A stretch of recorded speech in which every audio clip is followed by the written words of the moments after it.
안녕하십니까. 자, 이제 화재 감식 평가 기사 이제 실기 이제 첫 강의죠. 자, 이제 들어가기 전에 일단 이제 화재 감식 이제 평가 기사 실기 어떤 식으로 나오는지 이제 몇 분 정도로 이제 대략적으로 한번 보고 들어가겠습니다. 자, 이 실기는 일단 주관식입니다.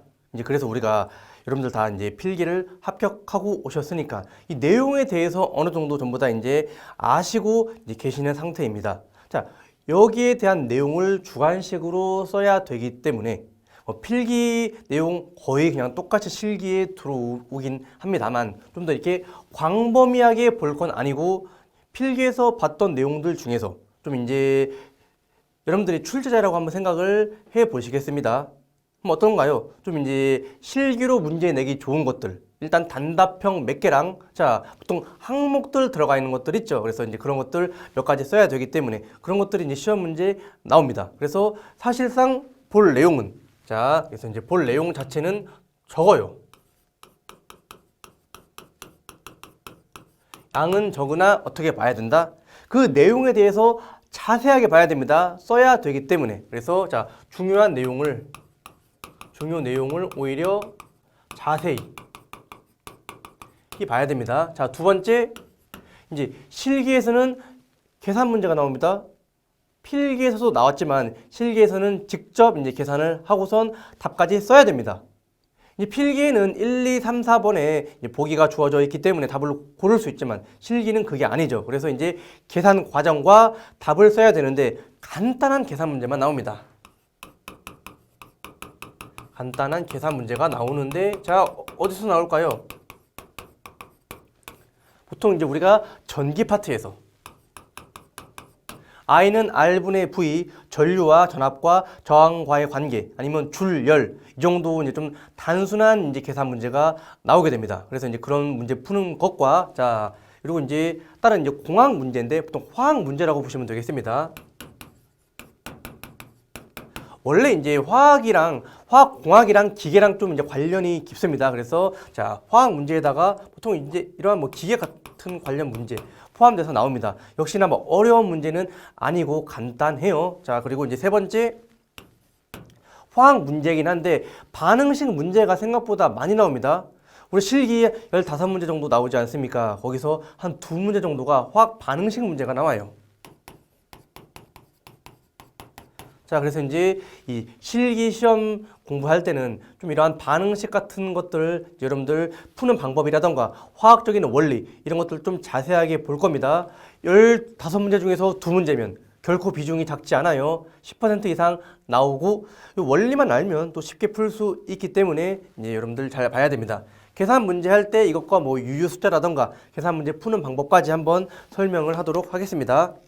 그리고 이제 또 자주 나오는 문제. 네 번째가 이제 피해액 계산하는 문제.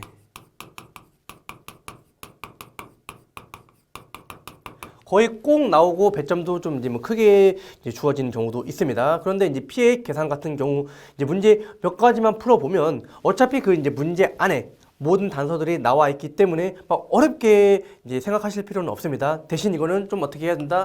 많이 풀어봐야 됩니다. 많이 풀면 푸는 방법이 익숙해져 가지고 확실하게 잘 풀게 됩니다. 실력이 확 는다. 그리고 이제 나머지는 자주 나왔던 부분 위주로 이제 기출되었던 부분 위주, 기출 플러스 중요 부분은 뭐 단답형인 경우도 있고 아니면 이제 좀 서술형이라고 해서 무슨 뭐 논술을 쓰는 게 아니라 한두 줄 정도 써야 되는 그런 문제가 있습니다. 그래서 그 정도 여러분들 생각을 이제 잘 해주시기 바랍니다. 이러한 문제가 나오는 거예요. 1편 이제 들어가도록 하겠습니다. 1편은 워낙 간단한 내용이기 때문에 그냥 읽으면서 편하게 보도록 할게요. 화재 상황이라고 나와 있습니다. 그래서 이제 이런 것들 나와 있어요. 화재 현장 출동 중에 이제 상황을 파악하는 내용, 그리고 이제 도착 시 어떤 상황, 피해 상황 조사 이제 어떻게 파악을 해야 되는지, 뭐 진압, 현장 보존하기까지 어떠한 내용인지 읽어보면서 이제 첫 시간이니까 좀 편하게 이제 한번 보겠습니다.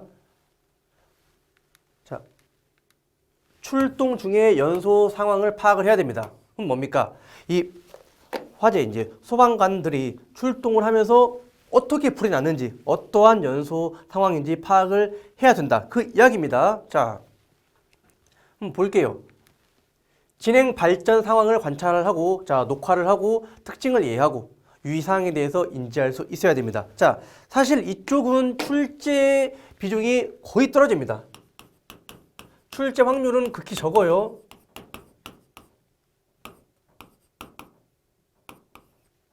그게 적습니다.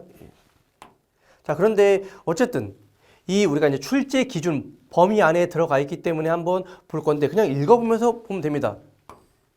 대략적인 상황을 조사해야 되죠. 자, 한마디로 이제 미리 이 신고를 받아서 출동을 할 거 아닙니까? 그럼 거기 신고 잘하던가 아니면 자, 뭐 연락을 할 수 있는 사람이 있을 겁니다. 그래서 자, 연기의 색이 어떻고 연기가 뭐 많이 발생합니까? 조금 발생합니까? 연기는 뭐 검은색입니까? 아니면 흰색입니까? 이런 거 물어보는 거죠. 화염 얼마나 높아요? 얼마나 커요? 이런 거 물어보는 겁니다. 뭐 이상한 소리, 폭발음이 들렸습니까? 안 들렸습니까? 연소가 이제 어느 방향으로 사람이 서 있으면 어느 방향인지 알 수 있겠죠. 자, 그래서 옆에 건물들을 파악해갖고, 왜냐면 이제 소방관들은 이제 그런 큰 건물이 있으면 이제 어디 쪽에 있는지 동서남북을 다 알 수 있을 거 아닙니까? 그래서 이런 거 보는 겁니다. 화재 진행 발전 상황 조사, 화염의 분출 위치와 규모, 자, 풍향과 풍속을 기록해야 됩니다. 그래야지 이제 바람이 어디 쪽으로 부는지, 그리고 이제 얼마나 세게 부는지를 알 수 있어야지 화재가 어디 쪽으로 진행이 되겠구나라는 것을 파악할 수 있을 거 아닙니까? 연기의 색깔과 냄새를 통해서 자, 어떤 물질이 탔는지, 플라스틱이 타갖고 매캐한 냄새가 나는지, 자, 고무가 탔는지, 그냥 일반 나무가 탔는지, 아니면 이러한 유류가 탔는지, 화학약품이 탔는지 이러한 종류를 추정을 해 봐야 됩니다. 자, 이상한 냄새와 소리. 그래서 이제 이건 방금 이야기했었죠. 폭발 현상이 있었는지 없었는지 이런 것들을 파악을 하는 겁니다. 자, 연소 확대 속도가 정상적인지를 판단해야 돼요. 화재 현장이 만약에 이러한 화학 회사였습니다. 위험물, 폭발물을 많이 다루고 있으면 어느 정도 이제 빠른 속도거나 이제 폭발음이 들리면 당연히 이제 그거는 받아들일 수가 있겠죠. 그런데 그냥 일반 주택이에요. 일반 주택인데 막 이런 플라스틱 타는 냄새가 심하게 매캐한 냄새가 나고 막 뻥뻥 폭발하고 하면 뭔가 좀 이상한 이제 느낌이 들겠죠. 그래서 이런 것들을 파악해야 됩니다. 자, 뭐 연소층 건물 붕괴 가능성 모든 상황을 파악을 해야 되고 통신 장치를 이용하여 관계자 이제 그 건물 주인이나 아니면 거기에 이제 관리자 아니면 살고 있는 사람 최초 목격자 등 이 사람들 어떻게 한다? 자, 이런 내용들을 충분히 검토하고 파악을 해야 되죠. 연소 상황 파악을 위한 사진 촬영 녹화를 이제 일단 해야 됩니다. 자, 왜냐면 시시각각으로 변해요.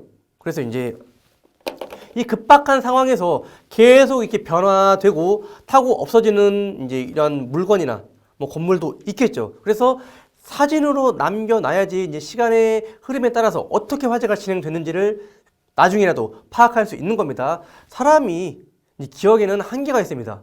뭐 이제 눈으로 본 다음에 화재 여기서 이렇게 진행됐고 처음에 여기 타고 됐어 이렇게 하는데 만약에 그날 화재가 한 그 일주일에 한 10건이 났습니다. 그러면 헷갈리거나 잊혀질 수 있기 때문에 꼭 이렇게 기록으로 남기는 게 객관적인 이제 자료가 될 수 있는 겁니다. 촬영 시간을 확인하고 기록을 해야 됩니다. 그리고 여러 방향에서 촬영을 해야지 자, 어떻게 이제 정확한 파악을 할 수 있겠죠. 높은 위치에서 자, 파악한 다음에 우리 필기 때 많이 봤었죠. 높은 곳에서 낮은 곳으로 이제 전체적으로 세부적으로 이렇게 촬영을 하는 겁니다. 자, 출동 중에 이제 멀리서 연기가 보일 겁니다. 그래서 이러한 높이라던가 이제 크기를 촬영을 해야 됩니다. 뭐 앞에 봤던 내용이랑 거의 똑같죠. 도착 전 관계자들이 촬영한 사진이나 동영상이 있을 수 있겠죠. 요새 이제 전부 다 스마트폰 많이 다 가지고 다니고 전 국민이 다 가지고 다니죠. 그리고 이제 다 요새 나오는 이제 스마트폰 같은 경우에 막 영상도 잘 나오고 사진도 좋을 거 아닙니까? 그래서 또 요새 이런 것들 많이 찍은 다음에 SNS에 올리고 하죠. 그래서 이런 거 확보하는 게 중요합니다. 왜냐하면 소방대가 도착하기 전에 이런 연소 상황들을 기록해 놓은 아주 중요한 장치 아닙니까? 중요한 자료가 되죠. 화재가 진행되고 있는 모습도 촬영을 하고, 자, 진압 활동 모두를 촬영해야 됩니다. 외부 사진 촬영, 위치를 확실하게 하기 위해, 그리고 이제 뭐 표지판, 뭐 여러 주소, 이정표 등을 포함하여 자, 촬영을 하게 되면 위치가 정확하게 어디인지 알 수 있죠. 자, 방법, 그러니까 한마디로 그냥 많이 찍어야 돼요. 여러 곳에서 많이 찍으면 됩니다. 자, 그래서 이런 거 한번 읽어보시기 바랍니다. 군중을 촬영을 하면 나중에 혹시라도 이러한 방화범을 찾을 때 도움이 될 수도 있겠죠. 자, 여기는 암기를 해야 됩니다. 별표 한 3개 정도.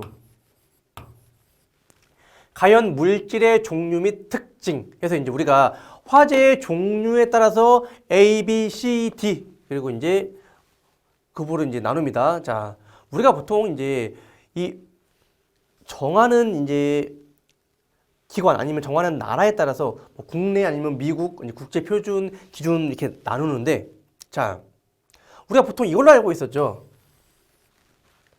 이제 한국에서는 자, 일반 화재를 A급, 유료 화재를 B급, 전기 화재를 C급, 그리고 이제 금속 화재를 D급이라고 하고, 자, 식용유 화재도 K급이라고 이제 우리가 알고 있죠. 원래 이제 국내 기준이기 때문에 자, 일반적으로 우리가 A, B, C, D 백황청물을 구분할 때는 KS의 기준에 따르고, 자, K급은 검정 기준에서 추가가 된 건데 여기는 이거 없죠. 한마디로 이게 전부 다 한국에서 이제 지금 쓰는 소방법이 뭐 다 아시는 분들은 아실 겁니다. 다 미국에서 가져온 게 그대로 많아요. 그래서 그거를 토대로 이제 만들었습니다. 그래서 이거랑 거의 똑같아요. 근데 우리는 가스 화재는 따로 구분하지 않기 때문에 그냥 가스는 유류 다 이제 같은 계열 아닙니까? 그래서 포함되어 있기 때문에 따로 가스를 따로 구분하지는 않습니다. 그래서 A, B, C, D, K급 여러분들 잘 봐주시면 돼요. 자, A는 일반, B는 유류. 그래서 이제 B 같은 경우에는 어떤 화재입니까? 위험물에서 발생한 화재, 아니면 이런 기름에서 발생한 화재를 말하고, C는 전기적인 요인, D는 금속의 분말들이 타죠. 거기서 발생한 화재를 D급이라고 하고, 자, 식용유는 유류에 포함되긴 하지만 특히나 인화점이 높아가고 화재가 발생했을 때 불을 끄기가 아주 어렵습니다. 그래서 따로 이제 구분을 해요. K급이라고 구분을 합니다. 자, 일반 화재는 나머지 뭐 종이나 나무, 뭐 한옥, 뭐 일반 이제 건물에서 이제 불났을 때 우리가 일반 화재로 취급을 합니다. 현장 도착 시 이제 조사할 내용들을 한번 보겠습니다. 뭐 너무 쉬워요. 연소 상황 관찰을 당연히 해야 됩니다. 그래서 팔화 건물과 주변 건물의 발생 상황, 출화 상황, 지붕이 파괴됐는지 안 됐는지, 연소가 어디로 진행됐는지, 자, 인접한 주변 건물, 불이 옮겨 붙었는지 아닌지, 사상자가 있는지 없는지, 대피는 어떻게 했는지, 자, 폭발음, 이상한 냄새, 소리, 이상한 현상 유무를 관찰했는지 아닌지를 보는 겁니다. 폭발음은 폭발이고, 자, 이상한 소리 같은 경우에는 자, 이 콘크리트가 이제 포열되면서 뻥뻥 하는 소리가 난다라고 했었죠. 그래서 이 콘크리트 주위에서 아주 고열이 발생했다는 것을 파악할 수 있는 이제 중요한 단서가 되는 겁니다. 자, 개구부. 개구부는 열리는 곳을 말합니다. 그래서 출입문이나 아니면 창문 같은 그러한 열리는 곳을 이야기하죠. 닫혀 있었는지 열려 있었는지 이런 것들 당연히 파악을 해야 됩니다. 자, 전기가 통하고 있었는지, 가스 밸브가 열려 있었는지, 위험물을 취급했는지, 자, 이걸 갖고 뭘 알 수 있는 겁니까? 자, 발화운을 추정을 할 수 있는 겁니다. 화재 원인을 파악하기 위해서 어디서 불이 났는지 알 수 있어야 되지 않습니까? 자, 그래서 전기가 통하고 있었는데 그쪽에서 뭐 용융훈이라던가 아니면 뭐 단락 이런 것들을 파악해갖고 전기가 흘러서 사고가 났는지, 뭐 위험물이 있으면 당연히 화재 위험이 있고 그 물질이 탔고 유난히 이제 그쪽에서 이제 어떠한 타는 적이 세게 나타나면 그 위험물에서 화재가 옮겨 붙었다라고 파악할 수 있는 거 아닙니까? 자, 이런 것들 볼 수 있는 겁니다. 자, 특이 사항 같은 경우에도 한번 읽어보시면 됩니다. 자, 뭐 특이한 소리, 뭐 가스 분출음이라던가, 뭐 촤 하는 소리라던가, 폭발음, 뭐 엄청난 소리겠죠. 이제 남자분들은 아시겠지만, 이제 군대 갔다 오신 분들은 아시겠지만, 뭐 남자건 여자건 뭐 군대 가려고 하면 다 갈 수 있죠. 이 수류탄 같은 거 터질 때도 엄청나게 큰 소리 나지 않습니까? 총 쏠 때도 엄청나게 큰 소리가 나는데 이러한 가스통이 폭발하면 더 큰 소리가 납니다. 처음에 이제 수류탄 같은 거 수류탄 던질 때도 엄청나게 큰 소리가 나갖고 다 놀래지 않습니까? 그런데 이거보다 몇 배나 더 큰 소리가 날 거기 때문에 당연히 누구나 다 들을 수 있죠. 그래서 진짜 막 뭐 전쟁 나는 줄 알았어요. 엄청나게 큰 소리가 났어요 하면 아, 가스통이 폭발했구나. 자, 이런 것들을 여러분들 파악할 수 있는 겁니다. 자, 이상한 냄새. 화학약품 같은 경우에 이 화학 약품을 다루거나 물질을 다루는 이제 이러한 회사 직원들은 좀 알 겁니다. 각 화학 좀 뭔가 이제 그런 화학 물질 계열마다 그 냄새가 좀 다 특이합니다. 그래서 진짜 뭐 좋은 냄새를 풍기는 것도 있지만 대다수는 진짜 뭐라고 설명해야 될지 모르겠네요. 뭐 얄싹구리한 냄새가 납니다. 냄새 되게 안 좋아요. 속 메스껍고. 그래서 그러한 이제 화학 이제 공장에서 이러한 막 냄새가 되게 심하게 퍼졌다라고 하면 그 물질이 어딘가에 누출이 돼갖고 불 날 수도 있는 거 아닙니까? 이런 물질이 왜 냄새가 나냐면 보통 휘발을 해서 냄새가 납니다. 휘발을 했다 한마디로 인화해서 자 냄새가 나는 경우가 많기 때문에 인화 물질인 경우가 많기 때문에 자 이러한 물질 자 불 날 수 있어요. 그래서 이제 이러한 것들을 다 파악을 해야 됩니다. 연소되지 않는 부분과 자 연소된 부분을 경계선으로 구분을 해갖고 자 범위를 설정을 해야 되죠. 자 발화 지점에 근접할수록 당연히 세게 나타나게 됩니다. 당연한 소리입니다. 연소 속도란 화염의 속도에서 자 미연소 가연성 혼합기의 이동 속도 그냥 읽어보시면 됩니다.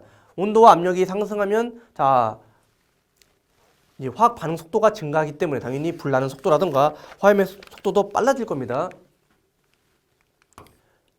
피해 상황 파악하기 관계자를 확보해야 됩니다. 그래서 이거는 나올 수 있어요. 그런데 이제 좀 여러분들의 책을 보시다 보면 좀 겹치는 내용들이 좀 많이 있습니다. 그래서 또 나올 거지만 한번 보겠습니다.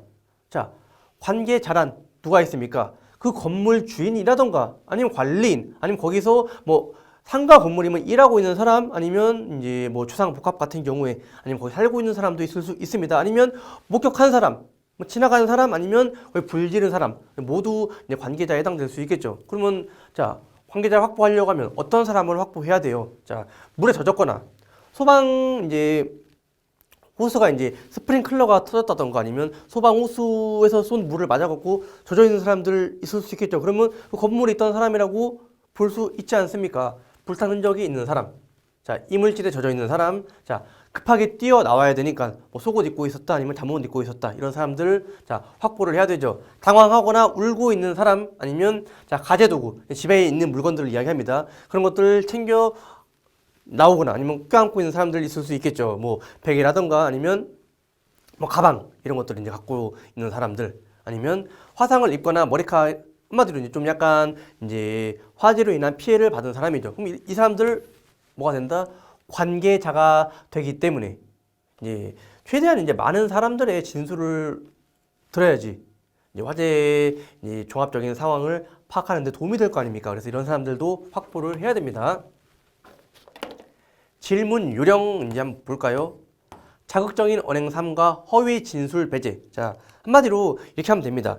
아무래도 좀 놀래고 뭐 울고 있는 사람도 있을 수 있고 자, 좀 당황하겠죠. 아무래도 놀랬겠죠. 그렇기 때문에 어떻게 한다? 자, 신속한 질문 기록을 하고 자, 그냥 간단하게 이야기하는 겁니다. 만약에 불 저기서 났습니까? 예, 아니요. 여기서 났습니까? 예. 자, 뭐 이런 것들을 간단하게 질문하라는 겁니다. 그리고 이제 허위 진술을 하게끔 뭐 유도를 한다. 그런 거 하지 말고 그냥 마음 편하게 그냥 빨리빨리 물어보라는 겁니다. 그리고 이제 신속하게 물어봐야지 이제 정확한 이제 객관적인 이런 대답을 확보할 수 있지. 시간이 좀 지나고 나면 그 관계자 중에서 불 나기를 바랬던 사람이나 아니면 뭐 숨기고 싶은 사람도 있을 거 아닙니까? 그래서 허위 진술을 할 수 있기 때문에 어떻게 한다? 자, 이런 것들을 전부 다 파악해서 질문을 해야 됩니다.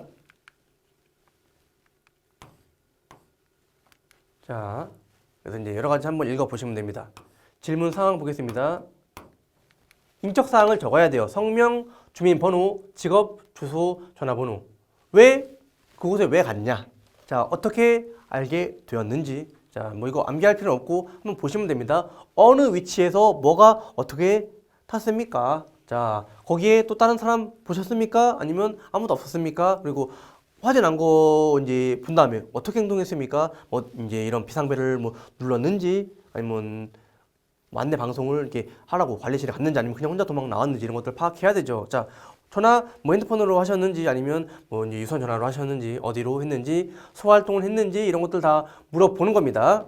자, 누구한테? 자, 최초 목격자라던가 신고한 사람, 아니 대피한 사람. 그리고 이제 이거는 뭔가요?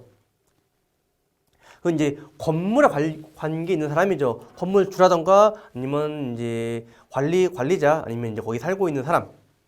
자, 당연히 이제 인적 사항은 기본적으로 적어야 됩니다. 이런 것들 파악해야지. 자, 가족 구성이나 종업원의 수를 파악해야지 혹시나 이제 구조 활동을 하다가 미처 이제 발견하지 못한 사람들도 파악할 수 있을 거 아닙니까?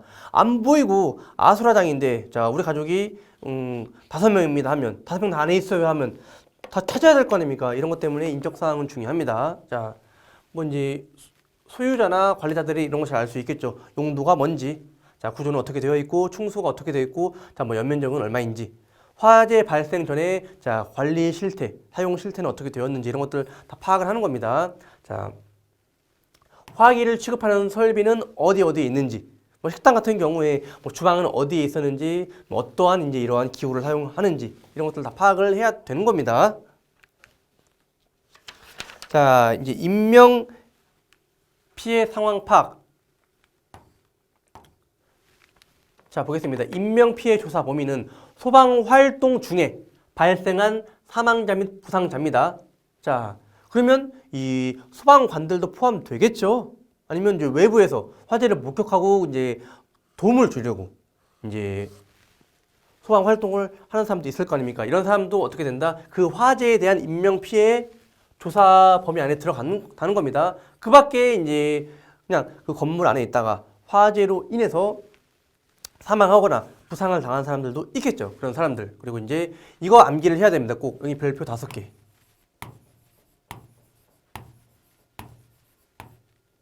이렇게 치죠. 자, 화재 현장에서 부상을 당했습니다. 근데 72시간이면 3일이죠. 부상을 당했는데 72시간 이내에 사망한 경우에는 화재로 인한 뭐로 본다? 사망으로 봅니다. 73시간 뒤에 죽었다? 그러면 화재로 인한 사망자는 아니고 화재로 인한 부상자로 보는 겁니다. 그래서 자, 왜냐면 이 사망자를 당연히 집계를 해야 되고, 자, 화재가 얼마나 이제 피해가 컸는지 안 컸는지를 파악하기 위해서 사망자 당연히 숫자가 중요한 겁니다. 그래서 이제 사망 몇 명, 부상 몇 명 발생했다 이런 뉴스 많이 여러분들 나오지 않습니까? 중요한데 72시간 이내에 사망한 경우에는 그냥 사망으로 보는 겁니다. 자, 그리고 이제 부상 보겠습니다.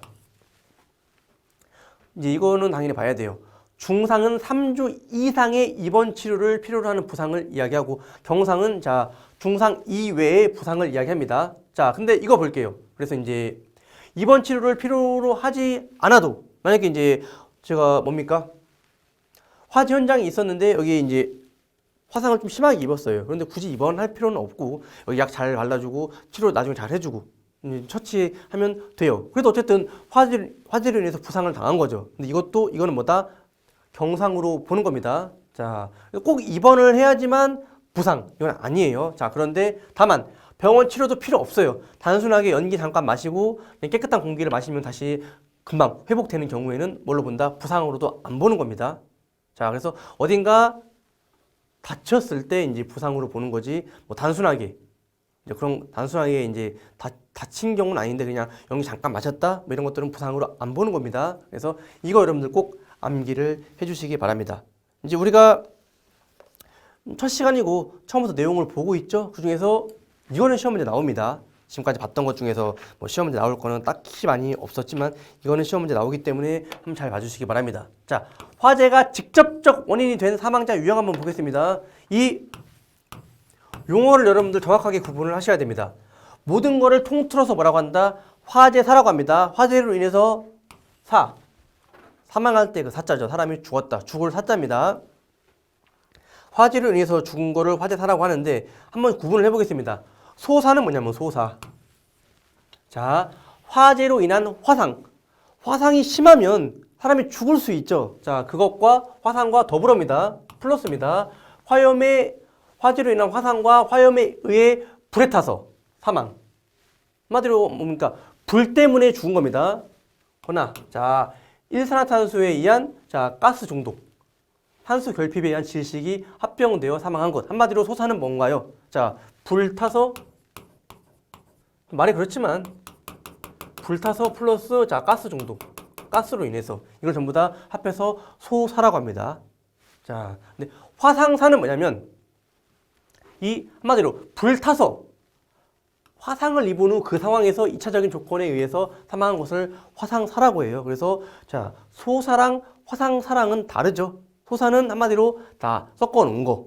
자, 그리고 화상사는 화재로 인해서 한마디로 이제 불에 타가지고 2차적인 조건에 의해서 사망한 것을 이야기합니다. 자, 질식사는 자, 연기에 의해서.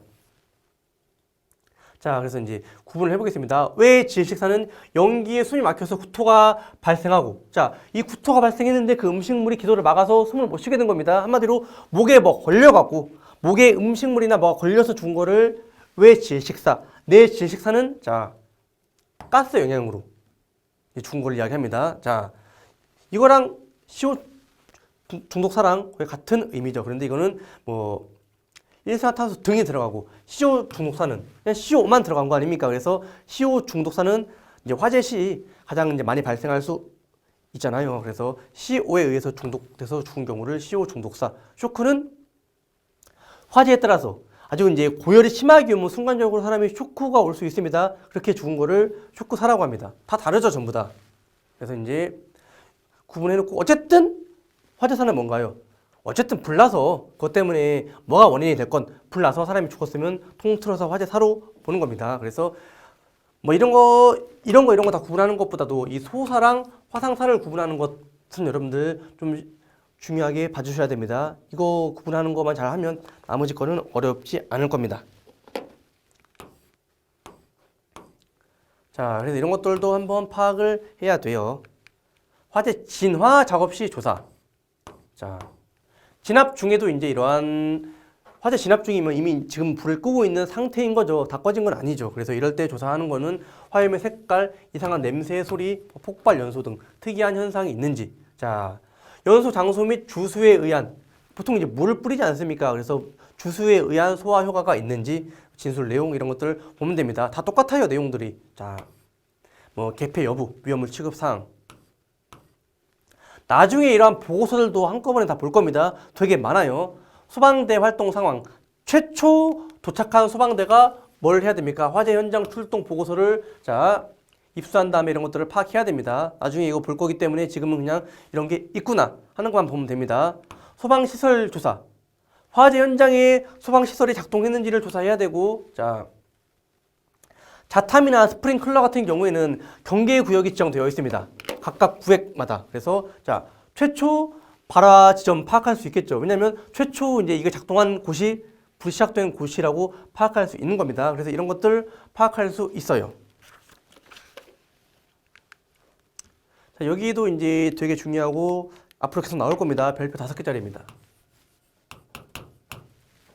그냥 실기 시험에서 자, 인명피해 조사의 조사 범위, 재산피해 조사의 조사 범위를 적으시오라고 해서 아주 3줄씩 적어야 되는 이러한 짜증나는 문제가 나옵니다. 이거 당연히 암기해야 됩니다. 무조건 암기.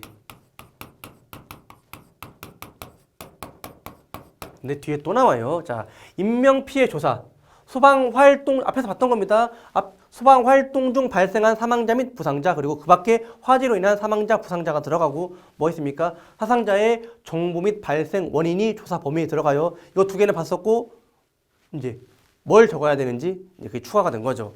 재산피해 조사는 많이 나올 겁니다. 열에 의한 탄화. 한마디로 불 탄 거랑, 자, 녹은 것들. 그래서 이제 이러한 이제 철제, 금속주 제품들이 이제 이런 화재 현장 안에 있을 수 있을 거 아닙니까? 그래서 녹은 것들 아니면 파손 등의 피해. 소화 활동 중 물불이죠. 물에 의한 피해도 들어갑니다. 자, 그 밖에 연기, 물품 반출, 화재로 인한 폭발 등에 의한 뭐 피해 이런 것들 다 들어가고 정확하게 이거를 써 주셔야 됩니다. 또 나올 거기 때문에 또 한번 잘 보도록 하겠습니다. 진화 작업 상황 기록. 그래서 이제 신고자 및 관계자 어떠했는지를 조사를 하면 되는 겁니다. 똑같은 내용이죠. 계속 소방 설비가 작동했는지, 진압 중 이런 내용들 다 나왔던 내용이기 때문에 그냥 빨리 넘어갈게요. 이런 것들 됐는지 안 됐는지. 그래서 비슷한 내용들이 되게 많아요. 현장 당연히 보존을 해야 되죠. 진화 작업 시 불필요한 방수, 물건의 파손 이동은 가능한 피해야 되고 한마디로 그대로 잘 보관해야 됩니다. 원 상태를 명확하게 해야 되고 자 한마디로 정리하면 뭡니까? 그대로 있는 그대로 되도록 그리고 잘 보존 이게 전부 다예요. 자 그리고 이제 오염되지 않게 그 내용입니다. 자 현장 보전 구역을 설정하는데 누가 합니까? 소방청장, 본부장, 소방서장. 앞으로 이 세 개는 되게 많이 같이 다닐 겁니다.